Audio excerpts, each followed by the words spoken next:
Welcome to The Explainer. We all know the saying, right? Innocent until proven guilty. It's the absolute golden rule of our justice system. But what happens when that rule gets, well, a little fuzzy? Today, we're digging into those strange corners of the law where the burden of proof gets really, really complicated. So let me just ask you this straight up. When is it your job to help prove your own innocence? I know, it sounds like a trick question. We're all taught from day one that the prosecution has to prove you're guilty. But what if I told you there are some very real situations where, to stay out of trouble, the law actually puts the ball in your court? Okay, so here's how we're going to break this down. First, we'll start with that golden thread, the main principle. Then we'll see how that burden can actually get shifted. We'll unpack the two different types of burden, and believe me, the difference is crucial.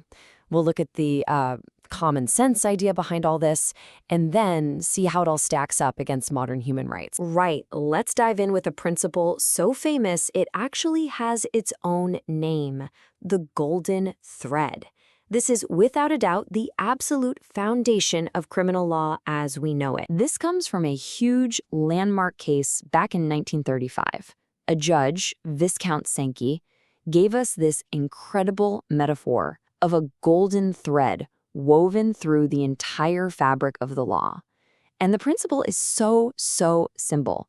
It is the prosecution's job, and their job alone, to prove guilt. The person accused doesn't have to prove a thing. But here's the twist, and it comes from the very same judge in the very same ruling. Lord Sankey said, okay, here's this golden thread, but he also pointed out two big exceptions. The first one is the defense of insanity, which is its own complex topic. But it's that second one, any statutory exception. That's the little phrase that opens up this whole can of worms we're talking about today. So what on earth is this statutory wrinkle? How can a law, just a piece of paper written by politicians, seem to flip that golden rule completely on its head? Well, it happens when lawmakers create a new offense, but they build in a kind of excuse or an exemption right into the law itself. You know, something like, it's illegal to do X unless you have a permit. In cases like that, the law might just say that it's up to you, the one being accused, to prove that you actually have the permit. It's a handy tool for making all sorts of regulations easier to enforce. Now, this is really important. When we talk about shifting the burden, it's not as simple as it sounds. See, the law is very specific. It actually splits the idea of a burden into two totally different types. And understanding this difference, well, it's everything. So first up, you've got what's called the evidential burden. The best way to think about this one is that it's your job to just raise your hand. You just need to point to some piece of evidence to get an issue on the table, to make the court say, okay, yeah, this is a real thing we need to look at. You're not trying to win the argument yet. Just get it on the agenda. And then there's the legal burden, and this one is the heavy lifter. Now, it's not just about raising an issue. You actually have to win on that specific point. You have to convince the judge or jury that your version of events is more likely true than not.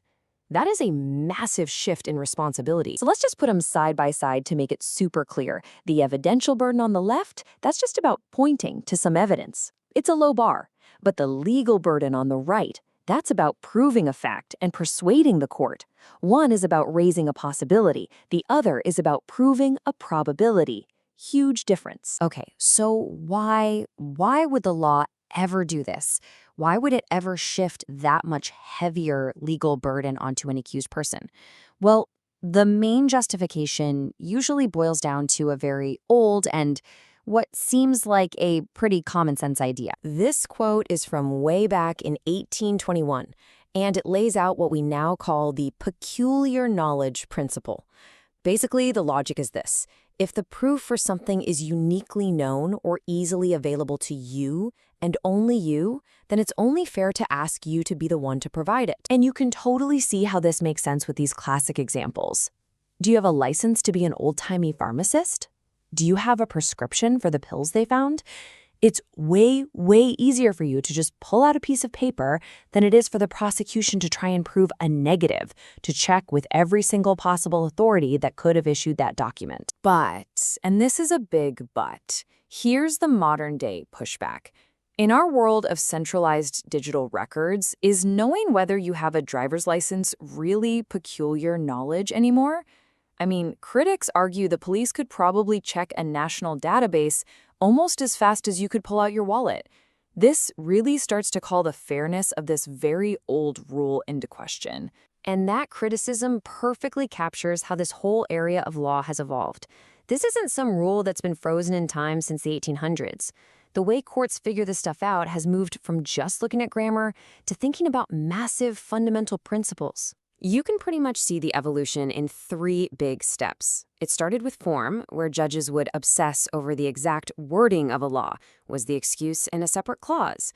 Then it shifted to substance, where judges tried to figure out the law's real purpose. And now there's this powerful third layer, rights, where any shift of the burden has to be compatible with the fundamental right to be presumed innocent. And look, this isn't just a theory. These different approaches lead to different laws on the ground today. Just look at Australia.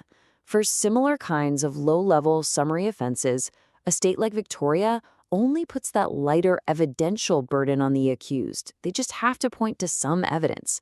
But in Tasmania, the law puts the much heavier legal burden on them. They actually have to prove their defense. This human rights factor is a total game changer. In places with a human rights charter, you can't just shift the legal burden onto someone for convenience anymore. The government actually has to stand up and prove that limiting the presumption of innocence in that specific way is reasonable and totally justified.